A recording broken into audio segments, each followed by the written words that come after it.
Hope all is well. Hope you had a pretty good weekend. Found some reasons to be thankful. Give thanks. It's always a little bit of light in the tunnel. Even if that means that you're alive and breathing, you have another opportunity to make a difference in your family's life, in your own life, and you're being connected, finding yourself in the present moment. Hope all that's happening for you this weekend, and continue through the day. I'm just sitting the last little thing for this lesson. So we will continue on talking about the importance of engagement and, in my case, unfinished business. Okay. I think, Deron, this is a message that's absolutely necessary for where we are today, the world where people are, all of this instability or this. Let's call it mastering my energy of unfinished business. Okay, so he said we're going to call it mastering our energy and unfinished business. Absolutely. Absolutely. So, with all that said, Deron prayed. Hopefully you checked in when he prayed. And now we can move forward. Mm-hmm. Did you pray already? Deron prayed. He prayed. Okay. All right.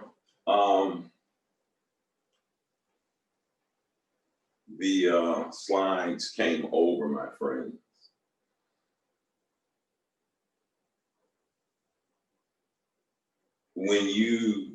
Here's how I will introduce unfinished business and mastering my energy of unfinished business, because it was not until I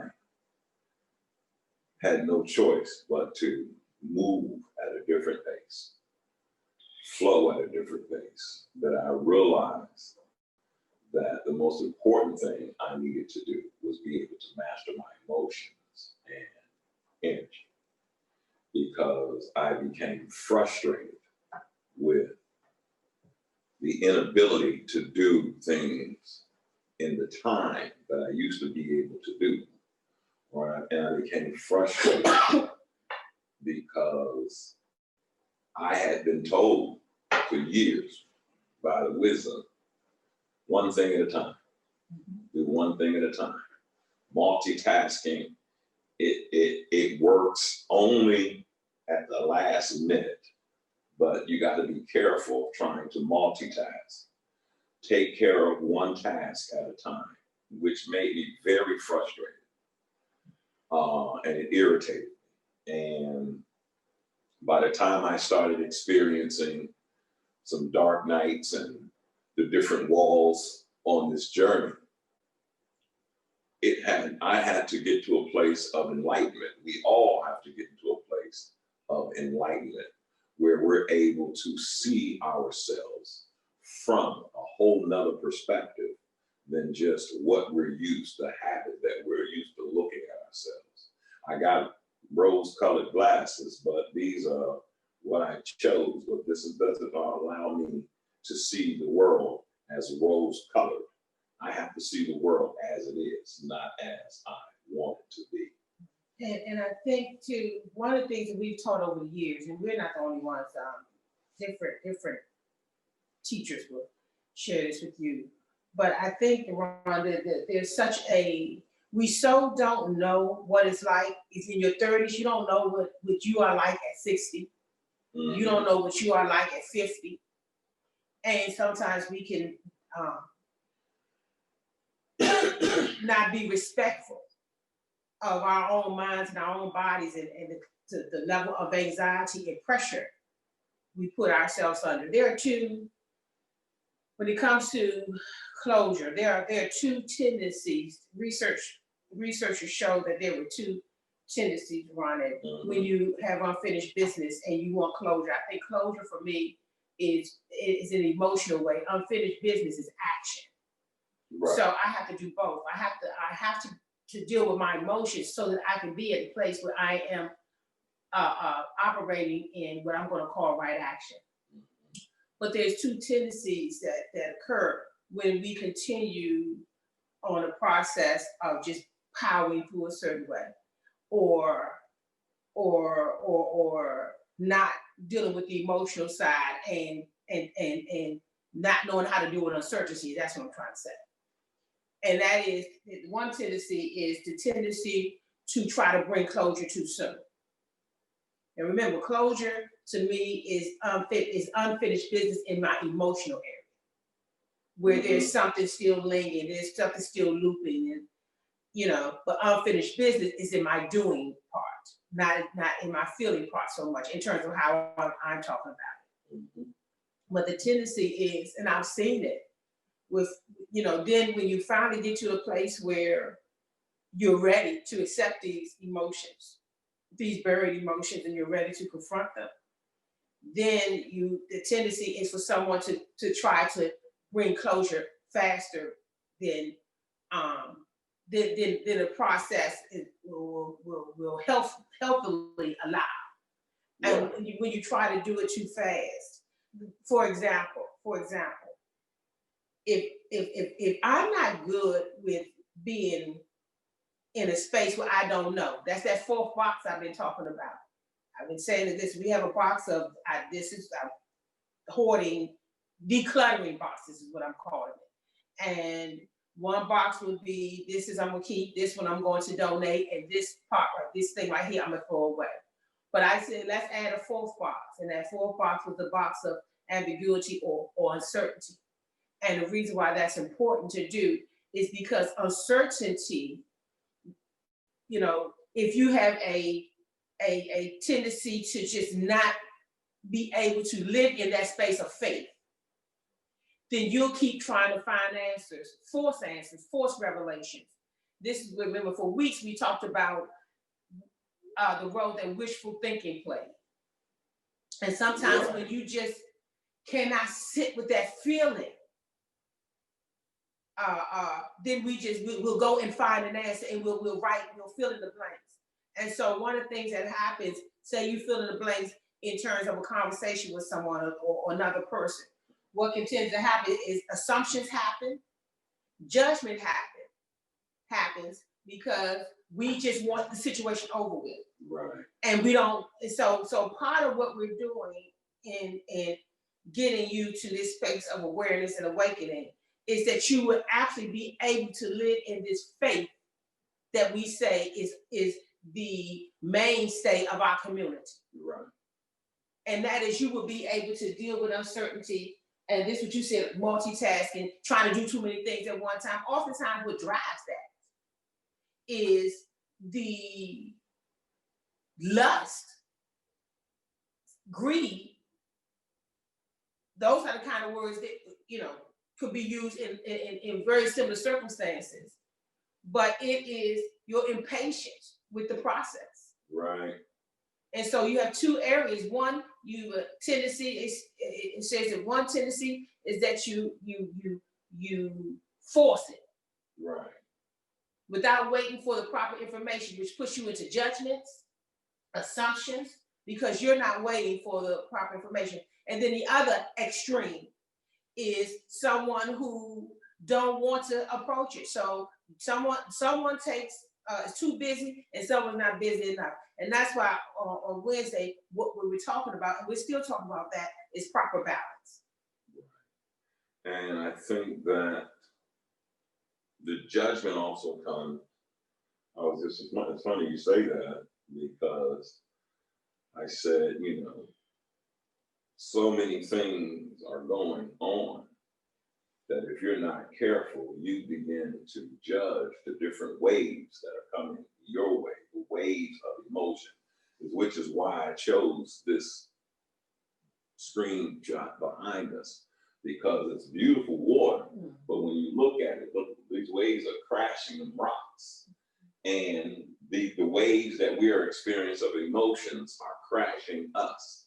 And you've got to be able to handle that and be able to stand, even though you're being pushed, you're being moved, you're being startled, or you are being shocked with uncertainty and inability to figure out what's going on with me. Mimi sang a song, and I think the lyrics she sang, she says, "I'm always hurting." But I wasn't sure if she said, "I'm always hurting me," or "Am I always hurting God?" But she realized that what she was doing, and I wish I had those words, she realized that something was happening. And so what I'd like to do is, one, Jill, I'd like to revisit. We started talking about grief. You did grief. I had no idea when we had that brief discussion in our dining room and kitchen. And you said, "What should I do? What do you think our next move should be?" And I said, "Jill, I'm saying grief. I think we should do grief. I think you should do grief. Good grief." I had no idea. I said, "This, everybody's going through something," but I had no idea it would become the meme of this season right now. And that is, we're experiencing grieving loss of privileges, loss of access, loss of relationships, loss of partners and lovers, loss of our children, loss of the way things used to be. And once you experience that, that's when these waves exposed to you, if you're paying attention to it, there are these waves of emotions and all these different things. They expose what you worked on or what you haven't worked on. Absolutely. And they expose it in a way to reveal it so that you can address what you haven't addressed. This is always an action of a very loving God. Right. Towards you. And when you think about all of those things that Deron said, the losses, when you're dealing with all of those kind of losses, it puts you in a space of being vulnerable. And depending on your personality type, this can make somebody else aggressive because it's a loss of power. Right, that's it. It's a loss of power. So it's either going to call out some kind of aggression, or if your tendency is that you are already more low key, then you might regress. You may find yourself not speaking up, or silently suffering. Some of us suffer loudly. When you're really angry, it's really. And we'll get to this to a scripture of a parent who, where love wants to tell somebody, "Don't let this anger destroy you." Right. But that aggression that comes out when, some people, it's fight or flight. Somebody's going to fight, somebody's going to run, in these kind of situations, because again, it's one thing to have this go on in a personal level. It's another thing to see it in the world. And we were still distant from that. And then it's another thing to see it because it's happening during an election year. And so the talk is constantly about it, the loss. So now we see loss in terms of loss of control in this world, and some of those things that look like setbacks. And all of that leads to a feeling of powerlessness. And when that happens, helplessness keeps knocking on the door, and our prayer is that you be able to stand until this is over. Right. It's going to end. It's going to end. Now, it's going to end. What I mean by that is this. Things are going to change. We're going to find a way. People are working, and even though there's some resistance here and there when it comes to vaccines and those kind of things, Jill is not advocating that something's going to happen anytime soon. I am just saying, what's the point of what Jesus told his disciples? Listen, what was told to Adam and Eve, occupy this, take care of this until I come. So let's keep ourselves we are able to take care of this. the best that we know how. Right. I remember one day you said that you dropped something or something happened, and I remember I had my chair and I was in the office and I just slammed it on the ground. This was a couple of months ago, several months ago. And I said, Deron, acknowledge this, man. You're angry. Acknowledge you're not happy with the way things are going in the world. Mm-hmm. And I got to a point where I said, I'm not happy. I spent my whole life believing that I was free to worship and do the things I wanted to do. But all of a sudden, it seemed like everything is free. I haven't driven my truck in weeks. Why? Because I don't want to be in the fray. I don't want to be a part of some of these different things that are happening. And and on the Kubler-Ross grief cycle, she dealt with people who had terminal illnesses and people who had things that they were going through. And she introduced, there are several levels to grieving. When these waves come, these unexpected waves, when this loss shows up, when the loss of a job, loss of a loved one, loss of a relationship, loss of your, what do we call it, being connected, when there's a loss of my mind, meaning I don't understand what is happening. And you said this, you said, there are judgments that if we're not careful, we can get into those judgments because those judgments can temporarily take us out of. Well, we do that, Deron, because of the pain. We always here's the principle, pleasure principle, pain principle. Mm-hmm. And because of the pain, the uncertainty is a discomfort. Let me call it discomfort because sometimes people think pain has to be like excruciating for you to act. No, we act on discomfort. Mm-hmm. And so what happens in a judgment is when we feel uncomfortable, listen, we think we heard somebody say something. Guess what our tendency is going to be oftentimes? To say what they mean without even letting them say that about themselves. We're going to find a way to say what they mean. So these are the things that we do. And all we're going to try to do is,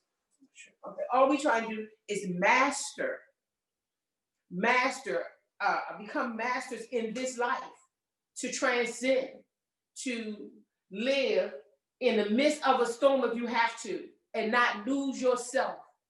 And this is what I used to say was a title that I used for the longest time with women. Listen, I want us to learn how to love other people without losing ourselves. Right. Makes sense. Because it was somehow, in order for us to love other people, we dismiss ourselves. Right. And the goal isn't to keep feuding about how somebody didn't do this and that for you. Right. And how you gave so much and they didn't give. The goal is this, because to get your life and lose love, your ability to love, is to really not really live a decent a life that the Lord wanted us to lead, or that is functional. Right. So this is what we're always trying to do. How do I not become bound from these situations? How do I learn to love someone? Someone else will call them boundaries. But how do I love someone without losing myself?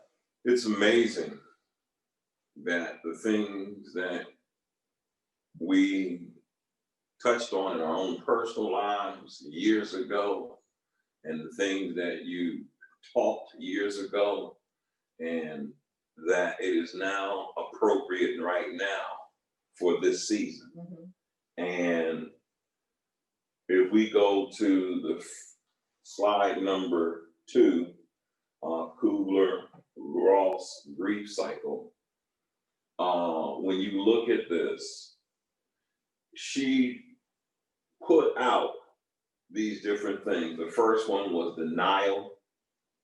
She said, and it's a cycle per se.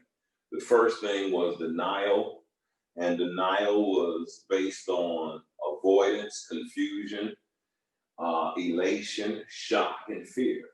And when I first read that, I could not believe that, wait a minute, denial is not just denying something, it's avoiding something. You can be in denial because you're confused.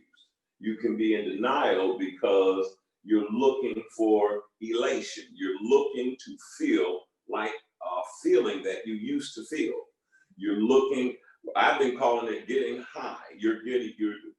When you get into this point of elation, what you're trying to do is get high off of an emotion so that you can do what you want to do and you can feel a certain way, as opposed to understanding, wait a minute, this is the season that I'm in. And these waves are my emotions. These waves are not just my being flighty. These waves are crashing me. And so then the next thing was from denial on Kubler-Ross to anger. And it was based on frustration, irritation, and anxiety. And for me, I had to come to a point and understand, and I was so glad that I did your Be Free 365, because I had read Good Grief. And that's the Good Grief class for all those who are listening. It's still online and it's free. So go to Be Free 365. Right. You can do it too. Yep. And when I did it, I didn't realize it was going to touch me in the way that it touched me in my soul, because it made me deal with what in the world is going on. And plan. That is something that you've been saying for a long time. That you need a plan? That you need a plan. Yeah. You know, the best of them, sometimes people think that other people are having so much more together than they do. Mm-hmm. But it is because they write things down. Right. And meaning not just write them down to get it out of their head, but write them down with the intent to execute. Right. And so I realized I was going to have a plan to master my emotions. Hey, I wish I could tell you I woke up today with such a ready to go and blah, blah, blah, and how I was, but I have to wake up and do meditation. First thing in waking up, I've got to look at emotions. I've got to examine myself. I've got to acknowledge where I'm at. I got to look for where my space is. I've got to do whatever so that when this wave hits me, that I have a response. And with my response, go back to the slide number 2, where it says, the walls we experience are often the dark nights of the soul while on our journey. I have to not allow my emotions and these waves that are crashing me to take me off of my purpose, to take me off of my journey. You know, and I think that piece I've heard, I've watched, I've seen people desperately try to carry that out. And I discovered that what happens with folks, I think that we try to change us instead of mastering us. That's good. Your emotions, that's your spirit.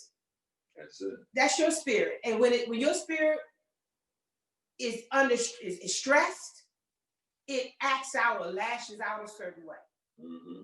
But when it's not under stress, that same emotion, right, that we handle it different. But under stress, and this is why it's important to know what time it is and what season we're in. You know, right now we know that we're in a season of unpredictable. You know, and so you're going to have to now make a plan for your emotions. Who am I during times of uncertainty? How do I behave? What are my tendencies? Right. You know, that's what being present, knowing what time it is. No, not our clock, not our 12 to 12 a.m. to 12:59. And from 12 to 12, no, I'm talking about the world's clock. Mhm. I'm talking about God's clock. God's clock will tell you when it's time for winter to come because the leaves start falling on the ground. Nobody has our permission. That's it. God's clock tells us, let me tell you what time it is. It is time for you to go and pull out your winter coat. It's coming. Mm-hmm. And that same type of knowing is the knowing that we are to have for this lane right here. My own personal universe. All right. It's amazing when you say the leaves are falling. They've fallen in our yard. And I had an experience with God yesterday and just with myself. You know, I was able to acknowledge. I used to see the leaves fall and I would become encouraged. It's a changing of the season. It's a changing, there's a whole nother changing of the season. But this time I recognize I'm in a different place. And I don't get the same feeling that I got around winter, all these winters that I've experienced. I've now understood that I had to say, I've got a choice. I've been having to say, you have a choice. And slide number 3 says, keys to enter the Spirit's flow in tough times. Fully engaged in life as it is, not how I want it to be. Meaning looking at reality. And when I look at reality as it is, not as I want it to be. And the key is to be able to flow in the Spirit in tough times when these waves of uncertainty, when these waves of I didn't get this completed, when these waves of emotions hit you. I've got to be able to, I choose. It's my choice to make a decision whether I will flow in the Spirit of God of tough times or in my own evil inclinations or fleshly inclinations. I have to master my thought process when things are tough. You know, I wrote down here while you were talking because I'm really hearing that dismissing ourselves piece in terms of the emotions and being in tough times and how to handle it. And what happens oftentimes is I hear people say, I messed up again. They're angry. I'm angry again. Who are you? What is the response to that? This spiritual, what is your response to that? Not the anger back at yourself, but the compassion for yourself to step back and say, why are you so angry? Right. So you can say, why are you so angry? Or you can find yourself saying, I messed up again. Now you're in competition with yourself. Right. Right. No, you didn't mess up again.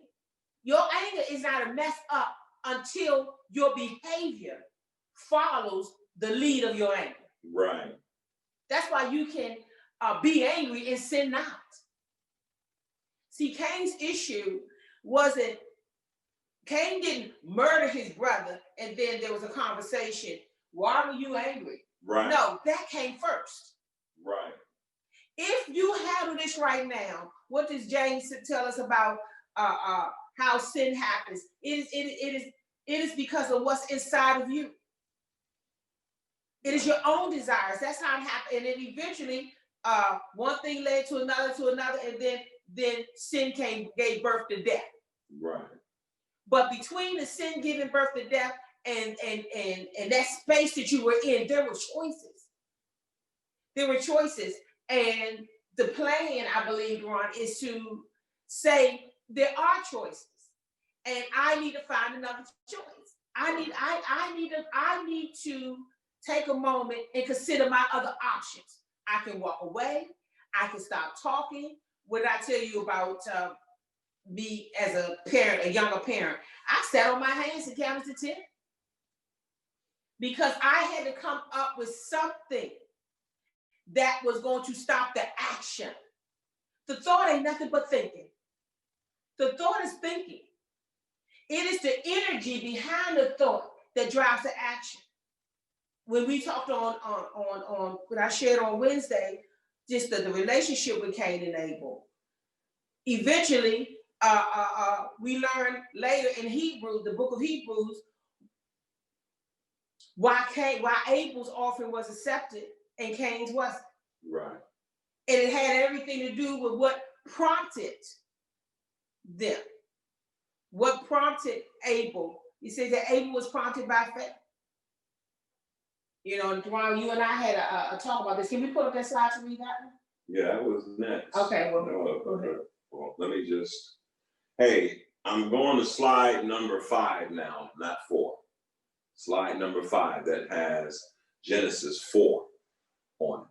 And then we'll go back to 4 if we should come upon it. Genesis 4:6 says, and the Lord said to Cain, why are you angry? Why do you look sad and depressed and dejected? If you do well, will you not be accepted? If you do not do well, sin crouches at your door. Its desire is for you, but you must master it. You know, and you can take that down. When I saw that, I said sometimes we think, okay, we just gonna overcome sin. We just gonna change our mind. We're gonna have a thought and then we're gonna have another thought. Right. And the way that we deal with thoughts is that we just take a bad thought, then we have a good thought. Well, until you deal with that energy, then the opportunity to miss the mark will present itself again. Right. In a very similar situation. You know, so in that case of when Deron and we talked about it yesterday, you know, imagine you being Cain. Right. And you know that something's off. Mm-hmm. You know, maybe you were afraid. Maybe, you know, if one was accepted because they was prompted by faith, then I'm going to say that Cain wasn't prompted by faith. Mm-hmm. What made Cain do what he did? Where was his heart? Right. You know, when you're dealing with a loving father, you know, a loving father don't want you to be afraid of. Wants you to listen. Just deal. You're human. Listen, you don't want your children, well, not everybody, but because they think being afraid of them means that they have more say-so or power. But for the most part, you are even the most grumpiest and aggressive parent want the kids will say to the kid, I did this because I love you. Mm-hmm. You know, so somewhere along the line, even though that's dysfunctional, we think it's okay. But the bottom line is that I see this scripture as a loving father, as love, hope, something supportive, saying, why are you angry? You know, I've said that to my granddaughter, why are you crying? You know, because to give her an opportunity to engage in what she's going through. This is why this is about engagement. Cain, pay attention to where you are. Mm-hmm. Pay attention to where you are, because sometimes, you know, if some of these things that are not good for us have become our norm. Right. You know, some people being that aggressive and barking, that has become the norm. Right. Especially if you grew up in a space where that was the norm. And, you know, so I believe he's being shepherded by the Spirit of truth. And this time the Spirit of truth is always going to shepherd you. What, with the question, why? Why do you feel that way? And why would you have to ask why? So that you can learn how to deal with the how. Mm-hmm. And there are different levels of energy that you need to master.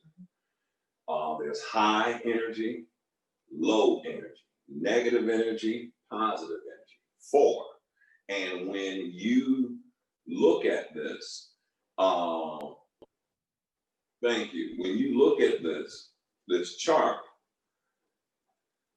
it says anger in the first box. And this triggered me when you said something last time you talked, and we'll get to it.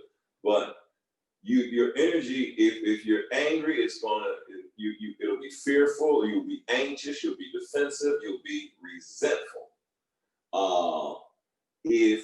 And your energy will be high in those areas. If you are in a low mood, you'll be depressed, exhausted, burned out, hopeless, defeated. And when you are defeated, once again, you are having to express you're going to try to express yourself, but not acknowledge you're depressed.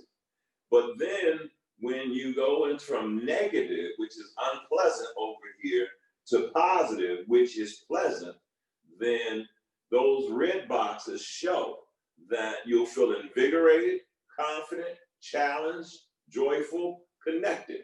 Meaning I had to learn how to get reconnected with the flow of love, with the flow of the spirit, with the flow of acceptance, with the flow of understanding. And then the last one is that when you are positive, you can be relaxed, mellow, peaceful, tranquil, serene. You don't have to be uptight. I do not have to be uptight. I do not have to be to the point. I don't have to be snappy. I don't have to be grumpy.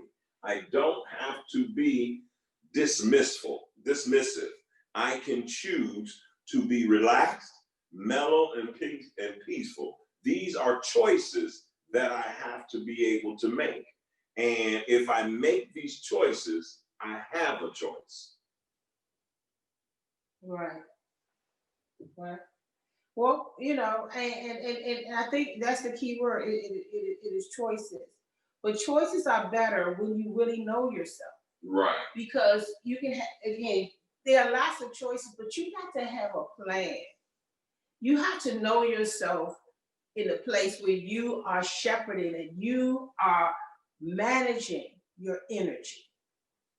Again, when I gave the story about sitting on my hands, that was my way of saying, I am not, I'm dealing with this energy. I'm dealing with this habitual. Mm-hmm. It was habitual. It's reflex.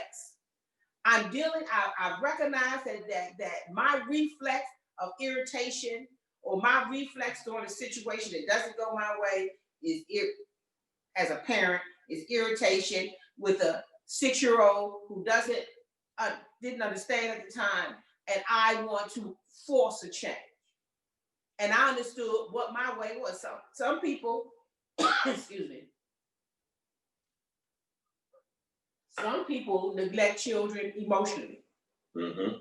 Some people are physical. Some people withhold love. And so whatever your way is your way to shut down and freeze? Either way, when it's a kid who needs you to engage at that moment, in a healthy way, either way is effective. And you have to come up with, what are you going to do to not let this thing master you? When a situation reveals itself, we enter the arena of practice on our way to mastery. When a situation, reveals itself, we enter the arena of practice in our way to mastery, on our way to mastery. If you make the choice to say, and thank you, if you make a choice to say to yourself and ask yourself why, when you mentioned last time you talked sitting on your hands, I could only remember you telling me this is what you had to do. And I said to you after you finished teaching, I said, that was awesome because you had to choose the spirit of love. You had to choose the spirit of patience with a little child. And you had to be able to subdue your energy, whereas you wanted to be frustrated. And I realized at that point, I said, even before she is pastoring and helping and doing all these different things and conferences, you were choosing love to sit on your hands. And it was funny because you said you're counting. You said you were counting, and she started counting with right, you. because she thought, well, you know how little kids are when you're a parent, you brag when they're like 2 or 3. She can count to 100. So to her, counting was something that I was proud of. She had no idea that at that moment I was dealing with the darkness of my own soul at that particular point. And I think too that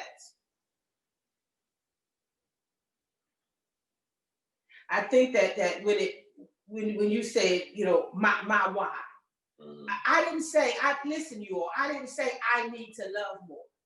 Right. I didn't feel good inside. I didn't like it. It starts right there. I didn't like it. And the reason why I started there, because there was no one in the room to tell me not to like it. This message for me didn't come from the outside. There was nobody pointing at me. No, it was being in touch and in tune with my own high energy, low energy. I wouldn't call it that then, negative and positive. And I say that to you because sometimes, again, go see the message on Wednesday, because I'm not going to repeat all those things for the sake of time. But what's very important is that you know what time it is for you. That you do not, don't condemn your feelings and don't justify it. Right. Sit with it outside of the judge's chamber. And say to yourself, if you say I don't like it, then don't like it. Then be act on what you're saying you don't like. But oftentimes we really do wait for someone else to tell us, you know, to override what we've already seen. Don't get it. You don't get, okay, I'm going to use this as an example. You know,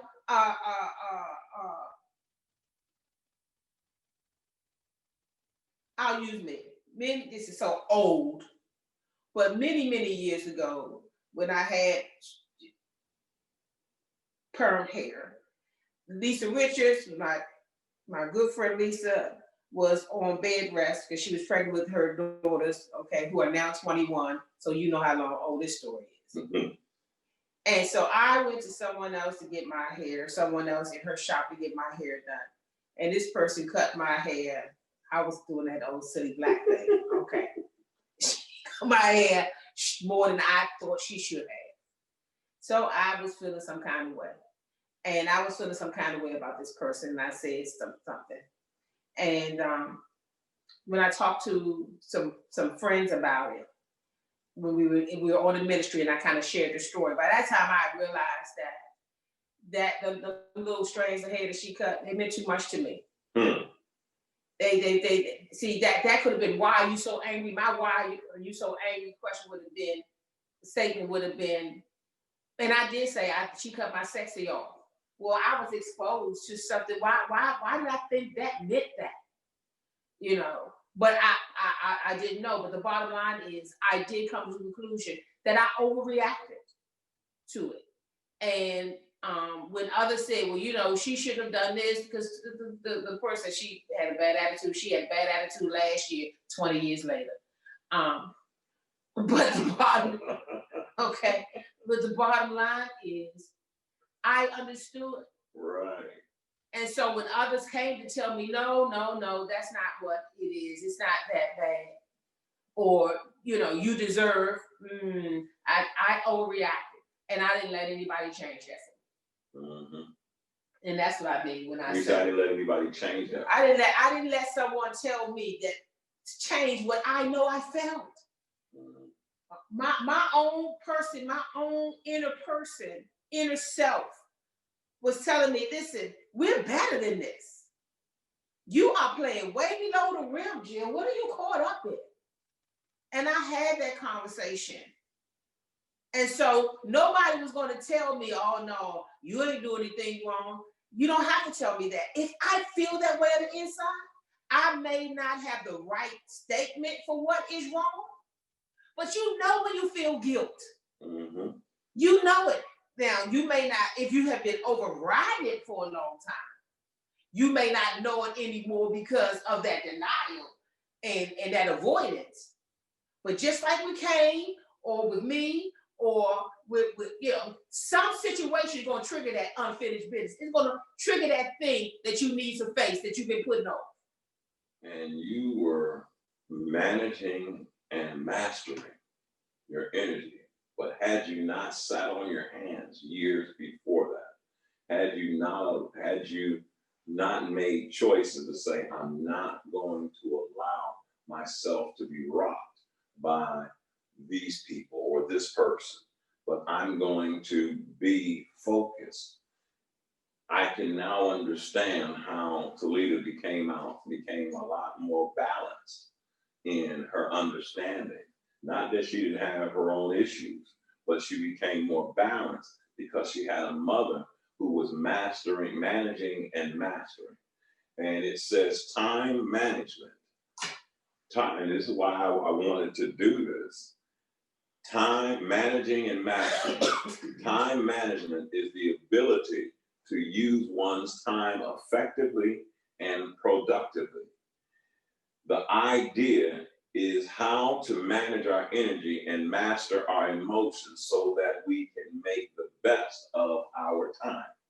Example, if you spend time hollering at your kids in order to teach them something, you will find that this is not the most effective use of time. You will produce compliance, compulsion, and someone who is fearfully committed. Absolutely. So remember, time management is about being effective and productive. See, if your goal is to show dominance, then hollering at your children is going to get you what you want because you wanted to dominate. Mm-hmm. But if your outcome, your goal is that you have a message and an instruction that you want them to have, then that hollering at them while you're trying to teach them is not going to produce the kind of fruit that you're looking for. So time management is most effective when I manage my energy. Right. Because if I'm in a room I'm spending time, but my energy is bad, then I did not use that time wisely. Why? Because it didn't produce the kind of fruit that I was looking to produce. Right. And once, this is why you need a plan, and you go into something understanding what you want. There's been plenty of times that I wanted to have a conversation. I went in knowing what I wanted to share. And there's been plenty of times that the reason why I didn't go so far was because I understood if I introduced too much bad energy, I'm not even gonna call it bad energy. I'm gonna call it stuff that people couldn't handle. Yeah, you say overwhelming. Sometimes it's just that people can't handle it, or they're different. The way what is communication? Communication means that there is a sender and a receiver. If you are sending a message, just like Paul said, he said, listen, if you can speak in all kinds of language, you can communicate all kinds of ways. But if it's just noise, without love, it means nothing. You know what love means in a conversation?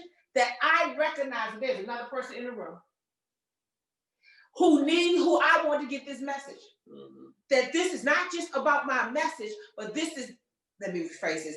This is not just about me saying something. It is about a message.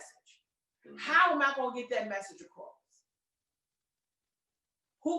So how do I respect the space?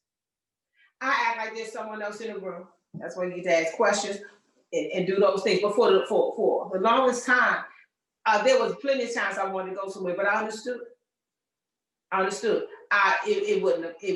would not have benefited us. It would have been ineffective and unproductive. This is why listen. Once you get to snapping with folks, once you bring your ego in the room, you think other people don't know. We all human. We are so connected in terms of how we're designed.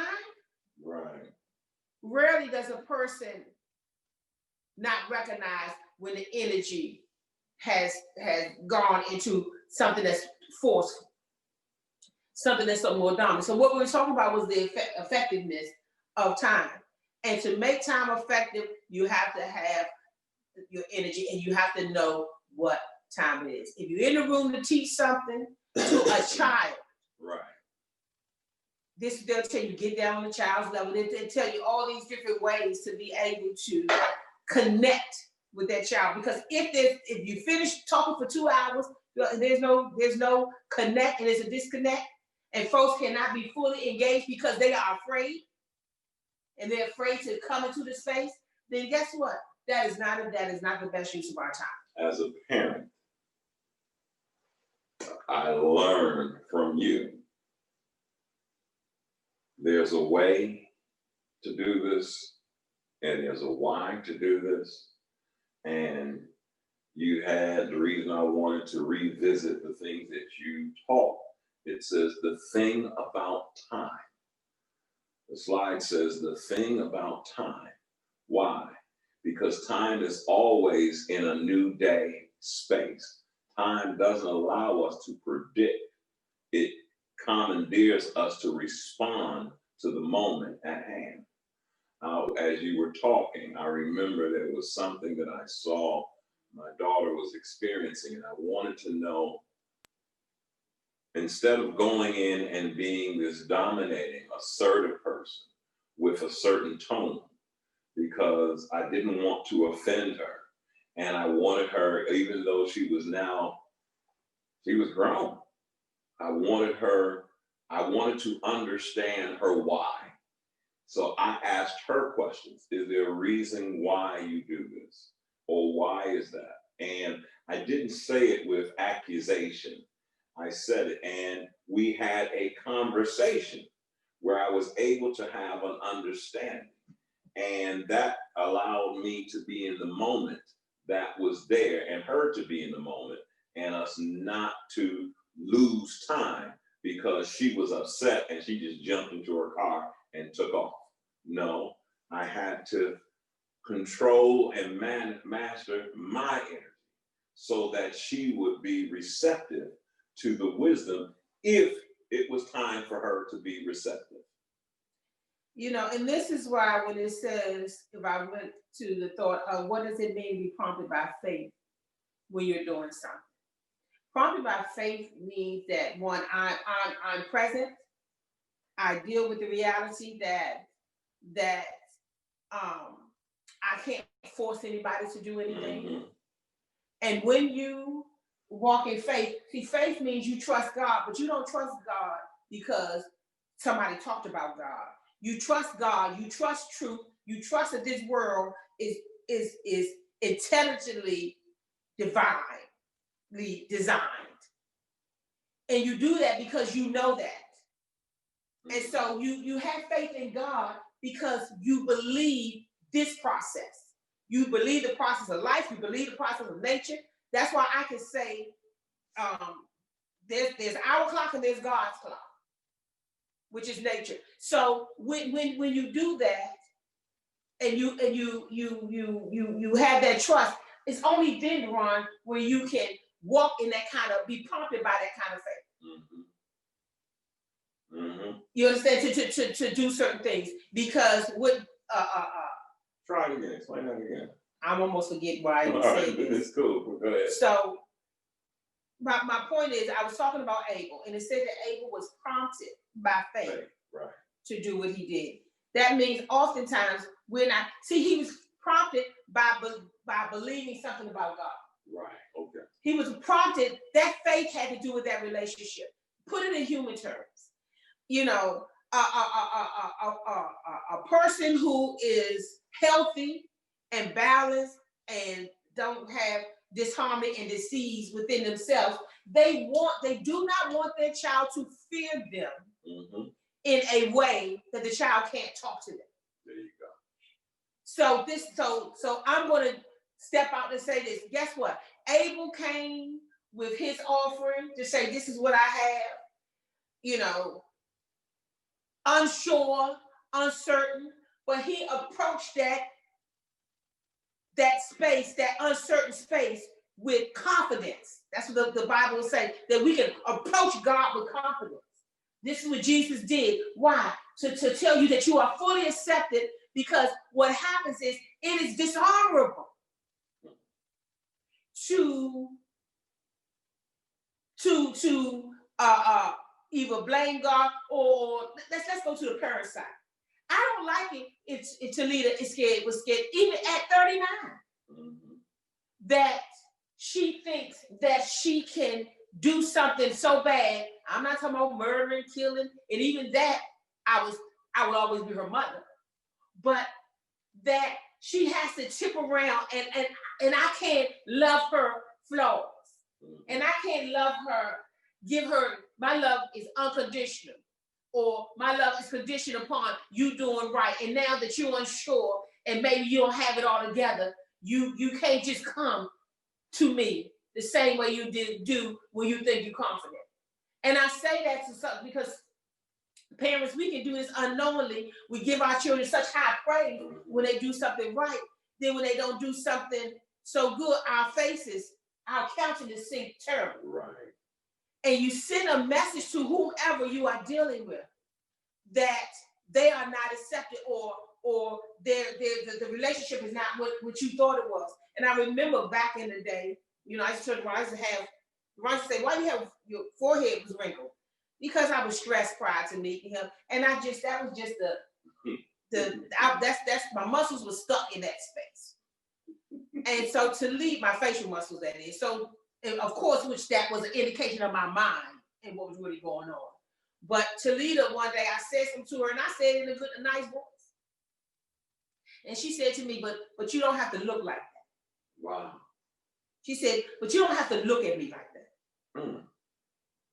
See, I so know that inside this tent is a spirit because I can tell you today that my eyes have changed. Because my spirit has changed. That's the window to my soul. When I'm talking to women, I can see the blank in your eyes. When I can see in your eyes that somewhere along the line, you still trying to find that space. But I was out of that space. And she did say to me, but you don't have to look like that. Why? Coming out of survival, coming out of not just Southeast DC, the old one, not the new one, but just having to make it happen. I was always on point. And so what she was saying to me is, your eyes don't say love. Your words are saying something. Right. But your energy, through your eyes, sure, your voice isn't loud. And you have controlled that. You're controlling that. But your eyes say that you're not connected. Your eyes say that something is terribly, terribly wrong. Your eyes say that you don't love me. And I'm calling foul. And from that point on. Now, how did change come? Because I didn't say, you know what? I wouldn't be looking at you like this if you hadn't done X, Y, and Z. It was true. You had to balance yourself. I had to absolutely, and that wasn't 24 hours. Listen. How do you get to balance yourself? Accept the truth when you feel it. When you know it, let your feelings tell you, wait a minute, there's something here. There is something I need to pay attention to. See, what I learned to do and what you do when you connect to yourself is to examine yourself. Right. You get to examine yourself, and back to the person who cut my hair and everybody said it was okay. No, my self-examination, I didn't give myself the grade that you gave me. My point is, I'm not going to let you override the spirit of truth. That I know that I could have done better. Right. I know that. And when that happens, I feel it. And you feel it too. And this is why something want to keep you in denial, so that you won't ever feel it. You stay outside at the right time, and you won't fully engage when it comes to how you live your life. One of the things that blessed me was slide number 9, when you said this, the balancing act. I want you all to know that I'm getting ready to go back and rewatch what she taught on this last time she taught. But this slide says the balancing act. Internal balance allows flexibility, fluidity, unpredictability, and room to evolve. Ecclesiastes 3 speaks of there being a time and a season for everything. We would want to grow to a place, where we are connected enough to ourselves to know what we need and when we need it, without counterfeit substitutes. Extremes create rigidity and the need to predict and the addiction. And addiction, right. Ecclesiastes 7:13 says all extremes should be avoided. Right. What does that mean? What does that mean, you all? Internal balance. It's like, think about when you're trying to heat your house, right? Well, my house, I may have to have my heat on 72. Mm-hmm. Somebody else, in order to get that balance, may have to have their heat at 75, 74. If you open them, and your heat will stay right there as long as nothing changes. But if you have that heat on auto, which makes it flexible, if you open the window, it'll start coming on. Why does the heat come on? Because you told that heat, I want you to keep it 72 degrees in here at all times. Okay. So it will be at 72 degrees, but if you open the window, then it has to kick on in order to get the house back to that balance of 72. Right. Staying right there. So it's the same thing with eternal balance. Its circumstances can change things. So you have to be flexible. Right. Does that make sense to you? Yeah, it changes things so that your whole body can kick in and bring you. That's what homeostasis means. It means harmony and balance.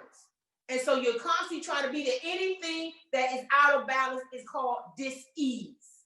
Right. That's what disease is. Disease means that something is out of balance. Right. And so, but when we get to extremes, we get rigid. Mm-hmm. Because things have to just be that way and only that way. And no, situations really do change things.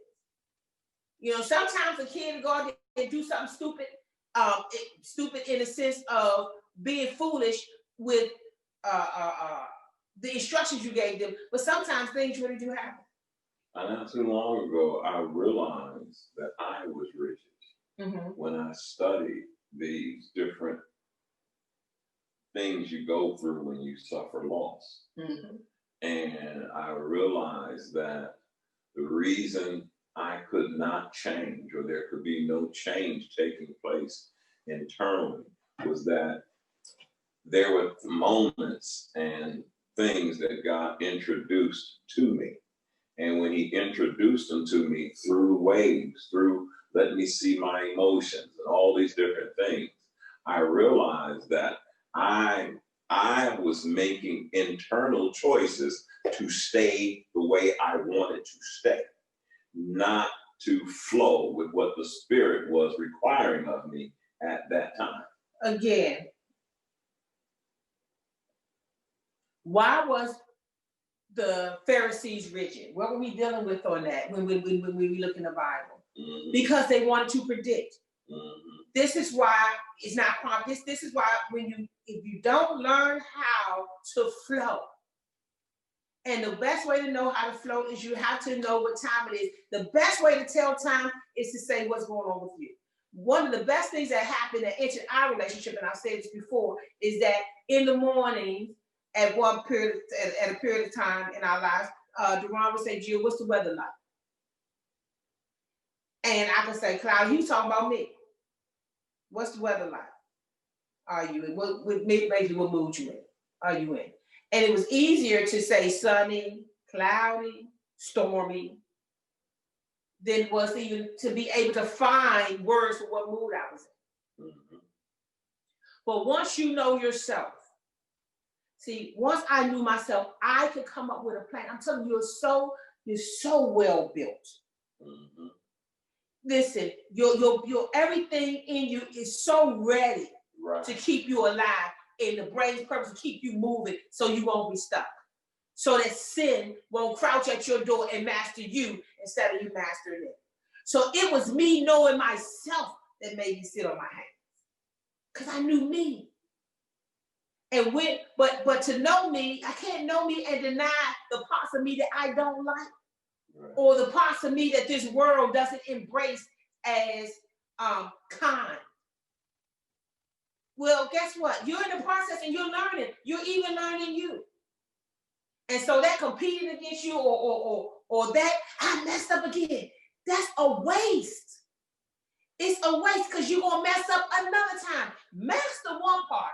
You'll have something else. You're growing. Always. Master one part, and guess what? Something else will be revealed at some other point in your life. So you're never going to get to the point. Right. Where something didn't happen. Right. You're never going to not get there. So what you get to do is find that as an opportunity to practice mastering something because it's revealed. You're either going to be a play actor and a hypocrite, or you're going to discern and interpret and prove the looks of the earth and prove the looks of the earth and sky. But how is it that you do not know how to discern and interpret and apply the proof of this present time? Let me read that again because you started off different. I get a question, different question. You play actors. This might be Luke 12, 56 through 59, 12 or 13. But anyway, right. You play actors, hypocrite. You know how intelligently to discern and interpret, improve the looks of the earth and sky. Something outside of you, right? Mm-hmm. But how is it that you do not know how to discern and interpret and apply the proof to this present time? Mm-hmm. How can you look at all of that? So take that, and this is what I say to the people in my who are part of the unfinished business class. Listen, when we talk about how the brain works and how the memory works, I want you to use those tangible examples, those things that could be measured to understand something about the spiritual side of you that is unseen. Right. That can't be measured, but guess what? It one creator has done it. So I think as Romans says this, you can know God by the things that he's made. You can know the invisible by seeing and understanding the workings of the visible. Right. So if you see the workings of the mind and the memory and all the what it does in order to keep you alive so that you can continue to move and not be stuck. And it's like, it's the same thing with your spirit. We talk about phantom pain in the class. I shared with them that it's a phantom pain, but then it's a phantom limb sensation. And that is when some piece of you has been lost or is missing or is gone, you still feel it. Because your memory is designed to do that. So if you think of the same thing in your emotional space, to say, why is it so easy for me to forgive, but not to forget? Because your memory was built to keep records, not just records of wrong, records of right, to hold your story. That's why I don't try to erase my memory, or I don't want to go numb. Because eventually, if you do that, then you don't remember the good with the bad. It all goes. So this is why you master it, so that you don't lose your entire self and your identity because you had a bunch of major hiccups in life. And now you just cut yourself off and your feelings off. No, we're not cutting our feelings off. We're not going to be afraid of ourselves anymore. We're going to master these emotions, manage this energy. What happened with Cain? Cain had an opportunity to first deal with these emotions. Why are you angry? And that was where he was. But guess what happened? Sin gave birth to death. When sin is able to reign, James 1:15, when sin is able to run its course, it gives birth to death. Had he pulled that into him, had he allowed that question, that revealing, You're right. had he accepted first, you know what, something is going on with me, and then dealt with that, sin wouldn't have ran its course and had him way off point, and now this anger has grown and mushroomed into something bigger, and now somebody's dead. Or something is dead. What I'm hearing, and I'm from DC, and so there was a group that had a very popular song. Do you know what time it is? Mm-hmm. Tell me, do you know? Do you know what time it is? Check the clock. And when you are talking, when I looked at this slide, I saw you have to know what time it is. You have wrong action, wrong time equals disaster. Mm-hmm. Wrong action, wrong time equals disaster. Let me give wrong action, wrong time. Ron is in a bad mood, Talia's in a bad mood, and I'm just talking about my family because that's where it's real. She's not in a great mood. You got your kid, they upset, something didn't work, they feel a certain way. And then you come in while they upset, then you get upset. Mm-hmm. Wrong action, wrong time. Okay. Now it's a disaster. Mm-hmm. The kids screaming at you, we screaming at each other. Mm-hmm. It's a disaster. All it takes is one person to say, this is not the time to talk. You got to shelf this. Mm-hmm. This is not the time to address this particular situation. It's not time for that. Why is that? Because one of our energy, it doesn't have to just be my energy. One of our energy is not in a healthy place. Right. What you just showed me is that mastering your energy is when I didn't realize that's what we was doing. But when we would say, I would ask you,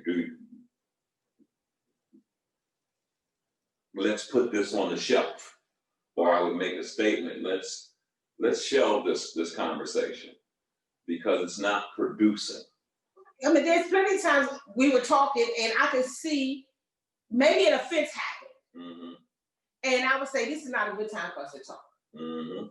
Because it is hard, what the Bible says, listen, it is easier to win a city than an offended person. Right. So what's it really saying? Give that person the opportunity to deal with their energy. Now, guess what? It doesn't mean you deal with your city. I'm out of here. Mm-hmm. Because you need to get your energy together. Because now that's bad energy on bad energy. Mm-hmm. No, sometimes we just change the subject and start talking about something else. Mm-hmm. Because sometimes people really do need time to hold them wild horses, to control those wild horses. But when we love each other and we understand what the mark is, you don't want anybody to miss their mark, just like you don't want to miss yours. And you conduct yourself. Wrong action, wrong time equals disaster. Wrong action, right time equals mistake. Right action, wrong time equals resistance. Right action, right time equals success. Absolutely. This is how you get to know. See, this is talking about energy to me. Okay. See, you can have a wrong action, wrong time. It's just bad energy. Mm-hmm. Sometimes you're in the right place, but when your energy is bad, you can be in a good situation and it doesn't work out that same way. Why? Because the action, the energy is wrong. Mm-hmm. The energy is off. The energy isn't healthy. Mm-hmm. What was the next one? It was right action. Wrong time equals resistance. Absolutely. Guess what? If I have a right action and I'm talking to you at the wrong time, all I'm gonna get from you is resistance. Mm-hmm. You're not gonna surrender. It's the wrong time to talk to you. I don't care how right my actions are. I can sow good seed in a stony heart and expect to get something back. So that's what that means. So what is the right time in the right space? Right action, right time equals success. Success. Our conversations can only be successful when we both take responsibility for what we're bringing to the table and control our emotions, Right. master our emotions, and manage our energy. Right. In those same spaces. Hey, Deron, this was good. This is good. You ready to turn it over? Yeah, I'm ready to turn it over. Okay, well, this is good. God bless you. I hope you heard something. I'm telling you, we have so much that we didn't get to. So if you want, join us again at the 10 o'clock service. I'm turning it over now. Amen. Amen.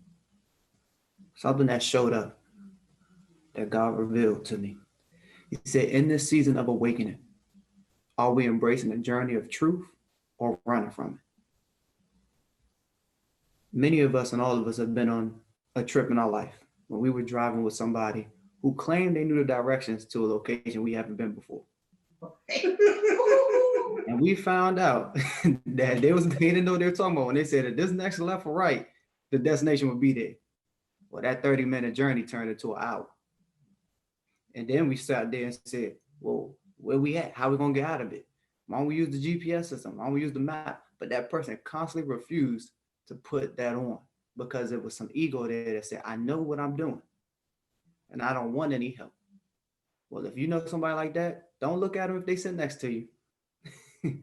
Just look at the camera. And two, the honest to God truth is, in our spiritual lives, we have been those drivers. We've been those drivers who wanted to get to a new level of elevation in the spirit, who wanted to go to a new level of consciousness, but using our old methods and old decision-making processes to get there. Mm-hmm. Using our old forms of directions and GPS systems and saying, God, can you bless me? Well, what are the feelings that we feel and that I felt when I was lost? Some feelings come up of embarrassment, fear, scared. Those go 2 and 2. Other feelings that come up is uncertainty, disappointment, and will I ever get out of this situation? Well, what's the blessing about feeling those things? At that point is the point where God can come in and find you because you admitted that you're lost. Mm-hmm. At that point is when the truth of the spirit comes in and says, I don't know what I'm doing and my footsteps are slightly tilted and I'm uncertain and I'm confused and I'm hurt and I'm feeling this pain. And then God says, bring that to me, my child. We have to get to the point where when that energy comes, we present it to the Father in heaven and say, God, take it. That surrendering is the beginning of the mastery. When I acknowledge what I'm experiencing and I step out there full and wholeheartedly, that's when God shows me the direction. And one thing to consider, when you're in the middle of the woods and you look left and right, only thing you can see is trees. You can get turned around and not know which way is east or west. But what direction is always constant, that never change? When you look up. You will always see a glimpse of the sky if you look up. And what is that saying? That God and Father is the most constant thing that we will ever have. And if we keep our eyes on heaven, we will not miss the mark. So in this season where God is breaking and revealing things to you, and you feel that there's a death of yourself, that's a blessing because that's where life comes with God. So family, I want to encourage you today. I want to encourage you, and you're in your household and you're feeling that pressure of the darkness. You're feeling that energy that's coming. Let God take it. Let God have it. Be honest. Don't run from it. Because at that point is when you reach a new level of spiritual consciousness. So I'm so grateful for today because God is making a new way for all of us. He's showing you something through these messages that Deron and Jill is prophetically speaking of how you can improve your life and how you can empower the lives of those around you just by being obedient and staying focused on the heavenly spirit. God is real and God is with you. So let him comfort you and be a good father. Amen.